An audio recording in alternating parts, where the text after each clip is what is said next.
ஓம் ஸ்ரீ குருப்யோ நமஹ. கைவல்ய நவநீதம் ஸ்ரீ தாண்டவராய சுவாமிகள் அருளியது.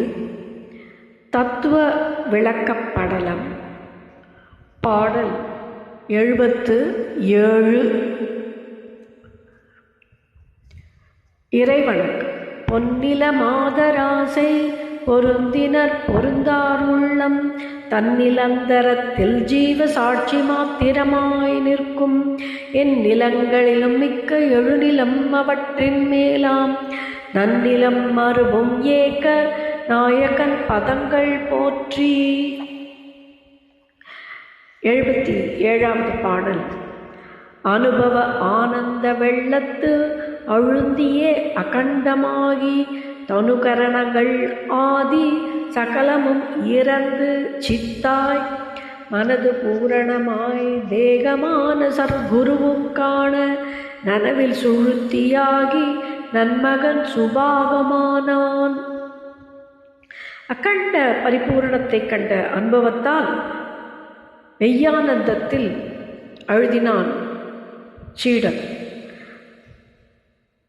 அதாவது அக்கண்டமாகின்னு சொல்லும் பொழுது இங்கே எல்லா வேத உணர்களும் நீங்கி ஒரு அனுபவமாகிவிட்ட பிரம்மானந்த கடலில் மூழ்கி இருக்கிறான்.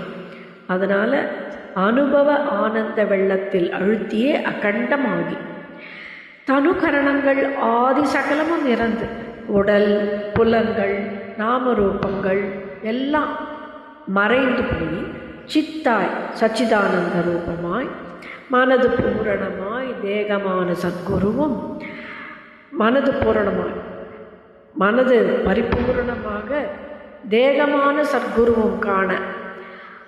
தேகமான அப்படின்னு சொல்லும்போது இங்கே அறிவே உருவான சத்குருவும் பார்த்திருக்க நனவினில் சூழ்த்தியாகி நன்மகன் சுபாவமான விழிப்பு நிலையிலேயே உறங்குபவன் போல ஒரு சீடனானவன் ஆத்ம ரூபத்தில் இருந்தான். இந்த சீடனது மனம் ஒரு பரிபூர்ண நிலையை அடைந்து ஜோதியில் நின்ற சத்குருவை பார்த்ததும் ஒரு நனவிலேயே தூங்காமல் தூங்கி ஒரு சமாதி நிலையடைந்து ஈசனோடு இணைந்து தானும் அந்த சுபாவமாகி மெய்ஞானம் ஆத்மஸ்வரூபத்தில் ஆகினான் என்பது. இப்பொழுது let us see the meaning of the verse in English. In the last verse, that is, you can say 76, we have seen that the sadhaka turns into experience the nirvikalpa samadhi upon renouncing all that is connected with mind, thought, under a purnatvam of a realized state. Here in this verse, this state of the disciple is further described as the one with paripurna and the experience of akanda anubhavam. The annamaya is enfolded into pranamaya, then to manas and to vijnana, then they all get merged, lion with chit, and enjoys the ultimate ecstasy of being one with the Brahman. The abhasa of his chit is now totally cleansed, and the reflection of the chit now becomes very projected image as Brahman. He gets the darshan of this Guru in the Jyoti Swarupa in a fully contented state. This gets an analogy as the one who enjoys the Sushupti while being awake. This is a conscious travel to a higher plane that mindless mind enjoys. This is a Yoga Nidra or Nirvikalpa, the one totally released from the imaginations of the mythical prapancha. He is Jnana Swarupana. He is the personification of Atmajnana. This is an awareness accompanied journey to the beyondness from Sushupti to a stage called Turiyam. He is one with the Paripurna Jyoti. Tungamal Tungi Samadhi. It is in the verse that means that while away, he is having that Nishtai. That is, you can say Nirvikalpa Samadhi.